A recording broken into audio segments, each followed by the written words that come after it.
we're going to demonstrate how to use the Kangaroo Joey pump. We received ours 9 months ago when my son started on feeds. It was 11 o'clock at night. We had been discharged from the hospital early that day. It was a stressful day, and I had no idea what to do with the packages that they dropped off, and no one to ask. So we thought we'd do a video to help others that might find themselves in that same situation. This is a Kangaroo Joey pump, and your on button is down here at the lower right side. And first thing you're going to see is a bag loading, and it's telling us right now that we need to put the bag in. It will not do anything if that bag is not in correctly. So the first thing we need to do is load the bag.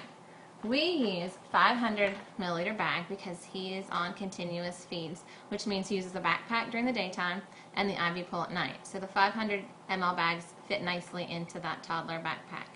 So the first thing we need to do is find this piece on the bag, and it is a pointy piece on one side and a flat on the other, and you're going to drop that into the wider section there, making sure it's in flat, and you can pull it down. This is stretchy, so as you pull it down, it'll add that into there securely.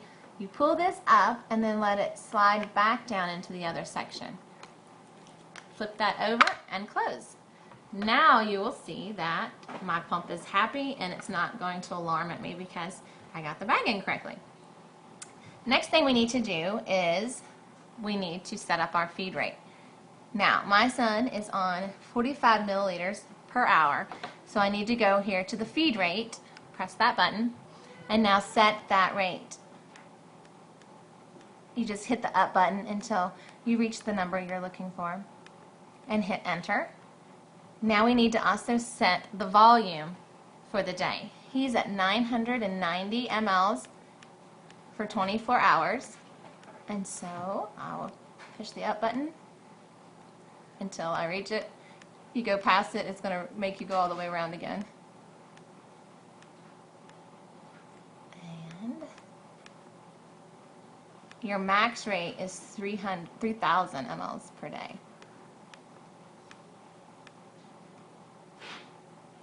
And now I have it set. So the next thing we need to do is prime our pump.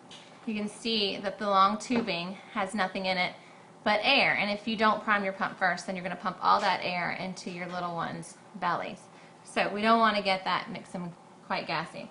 So we'll demonstrate how we do our nighttime feeds first, and we'll put the pump onto our pole and tighten it, and then we're going to prime it. Now at nighttime, we also use a farrell bag.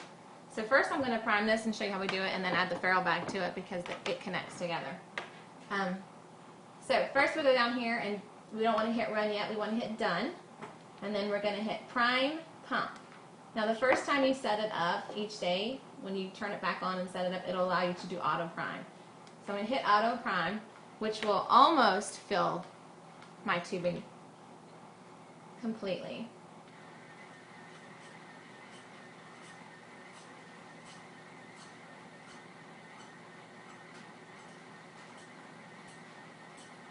And as you can see, it's going through the tube.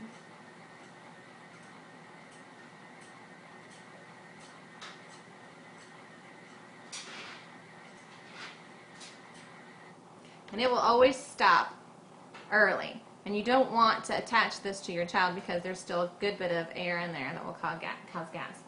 So for nighttime, we use what's called a farrell valve bag. And what this does is it helps relieve gas pressure in their tummies. We can't use it during the daytime because it will not fit inside the backpack. It's too big. So we just use it at night to help relieve that extra pressure in his tummy. So you'll attach it up here to the top, and you'll notice that there's clamps on it. These clamps are very important because if you don't clamp this at the top of the V, you'll see there's a V here, then you'll pump formula up into the bag, and you don't want to do that. So now I took the original bag, and I'm going to attach that into the V port here. I've already clamped off the farrell bag side, and so now I have his port off of his bag attached to the farrell bag port. And now it says hold to prime feed. So now I need to finish priming this because there's a lot of air in this section here. So now I'll hold this and it will continue to bring it all the way down. Now I'm controlling this one, so if I keep this button on, it's going to keep pumping formula. So I stop it when it gets right here to the very edge. You don't want it to go all the way into here, it'll just keep pouring the formula out. Now you see there's another clamp on this one, and this one you want to go ahead and we'll clamp that now that we're finished priming. If you clamp this ahead of time, it will not prime correctly. This is the section that will actually go into the port on their tummy. So now we have our farrell bag set up. We have this all primed and ready to go. And this would be for our nighttime feed. So after this, I would plug this into his tummy and unclamp everything.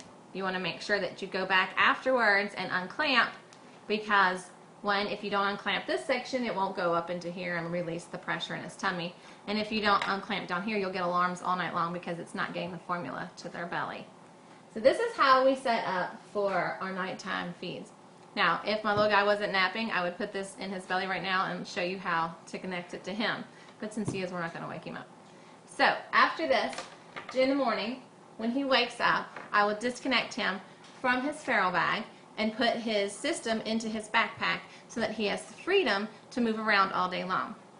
Now, to do this, again, you want to go back and clamp everything. If you do not clamp, then you're going to have formula spilling out of his belly, you're going to have formula spilling out of the bags, and it just creates a horrible mess. So we're going to clamp everything back before we disconnect it from the child. Then you're going to disconnect your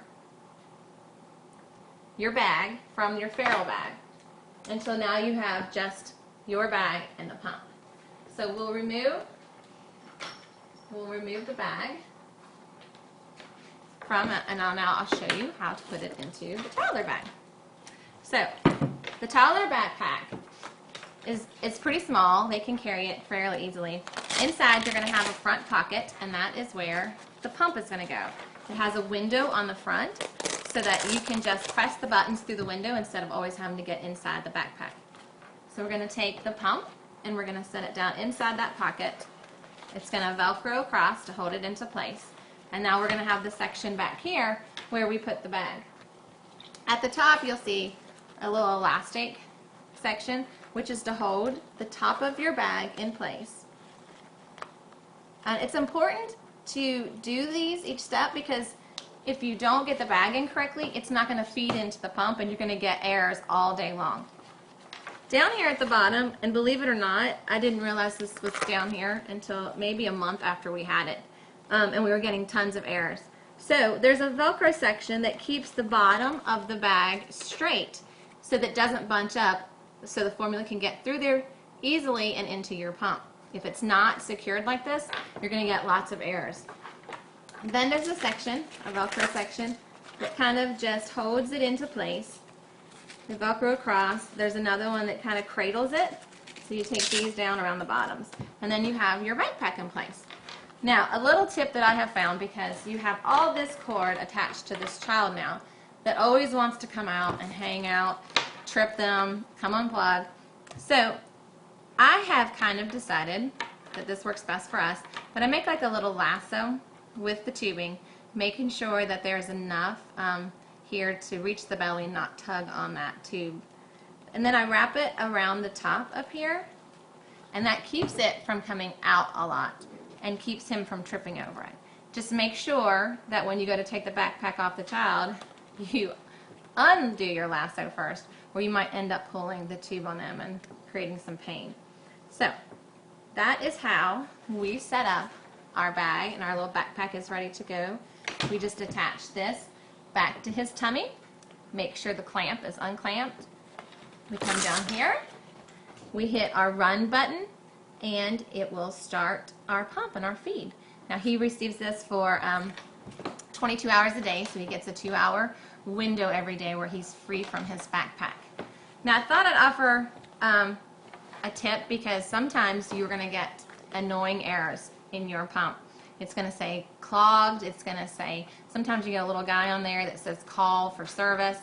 Before you panic and have to do all that, always try to turn off your pump and restart it and see if that helps.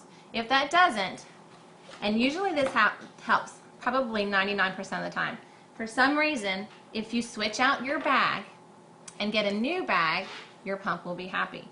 Now, I have never had to replace the pump yet. I have had several errors, and all of them have been fixed by simply either trying a new bag, and sometimes they were already a new bag. For some reason, it just didn't work well. Other times, it was a bag I used all day long, and for some reason, it just decided to not like the bag. So I would switch out the bag, and every time for us, it has worked out that that the pump worked fine after that. So whenever in doubt, always make sure, switch out the bag, turn off the pump first, switch out the bag, see if that helps, and if it does, that's great. If not, you'll need to call for service. The other thing is you're going to find kinks all the time. You'll get flow errors. So just go through your line and see if there's a kink somewhere in it. A lot of times it just gets bent over or it gets pinched off somewhere, and so you just need to run your hands through it and see if that's the problem and restart it, and you shouldn't have any problems. So I hope this video helps you. We've had to feel our way through this a lot, and so we really would like to help someone else so they don't have to find things that work for them as well. But good luck with your little one, and just know that although this is a different way of living and it's stressful at first, it does get easier. The children do adapt. My son didn't like his backpack at first, but then he grew to kind of accept it, and that's just the way it is. So we are grateful for the resources that we have to keep him nourished and thriving. So we hope this helps you. God bless.